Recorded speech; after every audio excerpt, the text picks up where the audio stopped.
Alright, let's go ahead and load up the goal title type. So we'll click on the plus here.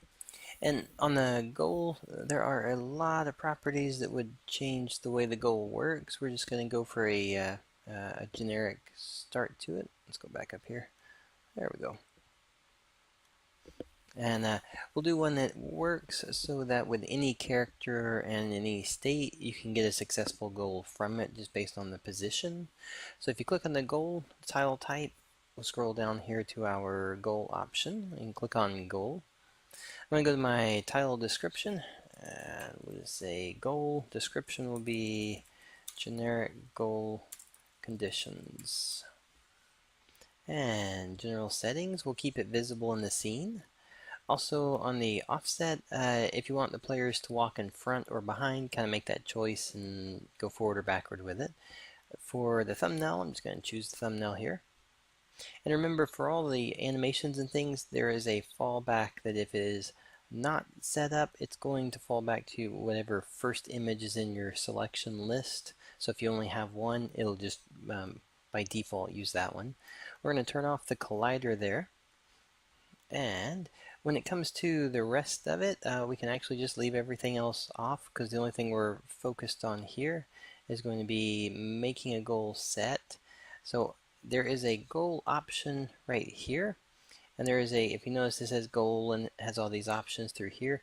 This is for each individual goal element. So if you have a pickup item that you want to be the goal, or if you have a series of objects, then you'll use this one.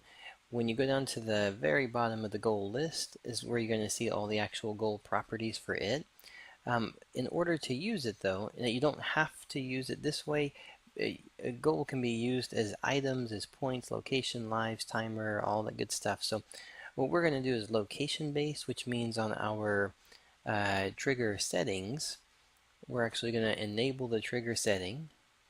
And then we're going to go ahead and keep the activate by just, all you have to do is cross the finish line basically, and then you can actually trigger it. You can set it for, let's see, the state.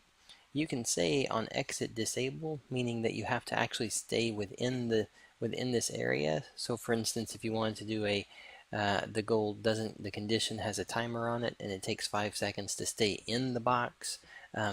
So you can do it that way as well, but we're just going to focus on get into the trigger box, and that's going to be a successful goal. Alright, so the goal, there are several different ones. We're just going to look at the ones that are focused on making the goal work for this one scenario. Briefly though, the goal team settings is if you're going to have a team, meaning you actually have a an ID on two players. You have a player that is team ID 0, team ID 1, then you can actually use the team settings successfully. If you don't have anything competing against each other, then don't worry about enabling this option for it. It's going to be giving you how they can win, and then the winning conditions, and even to the tie conditions, what happens. Alright, and goal settings, when you're actually doing those, the win, loss, and tie scenarios are also animation based as well. So you have animation options inside the goal to place for those.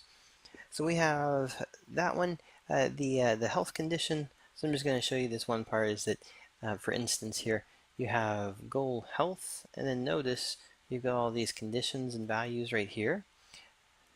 These are going to be the same for each one. So basically what it's doing is saying that if you're going to set it up, you'll have a series of options. These are going to be the same across the board, but they're specific to a particular behavior.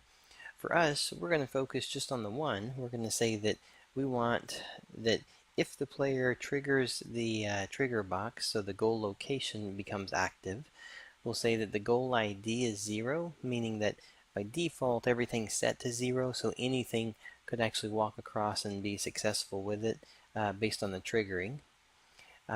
You can say use a win condition, and if you say use a win condition, what you're saying is that you want to use the goal location as a option, an ability to win.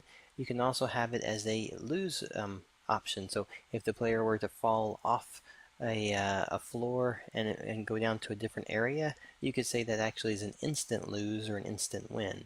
We're going to say use win, and then we're also going to say instant win, meaning that it doesn't even matter about whether it's met the condition. It's just going to say that yes, actually, let me make sure I say it right, is it will be checking for condition, but it won't be required that multiple goals be met if there are multiple goals. So if you have 3 or 4 in the scene, but you say instant win, it's going to just go, okay, we've instantly won, move to the next stage.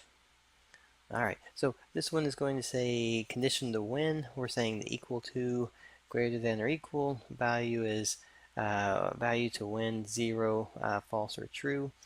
For us, this is going to be, I believe it's going to be a 0, 1. We'll say value to win, and it's going to be true. And then required amount to win. Now these shouldn't be affecting the 0, 1. Will be affecting for, hopefully we'll have a better way of displaying it, but it's stating that when you cross on the trigger, is it true for the value to win? And we're saying 1 for yes, for true. Then after that point, we'll go down here. The rest again are all the same type. So as long as you have this set up, we've got 1 here equal to win selected, instant win here. All IDs from the player for the goal ID will be set to 0, so they'll all work within it. Alright, so that is actually all you have to do on the goal. There's a few little requirements there, but from here, and here's the catch, is that the goal is actually a condition that says, hey, a trigger event has occurred.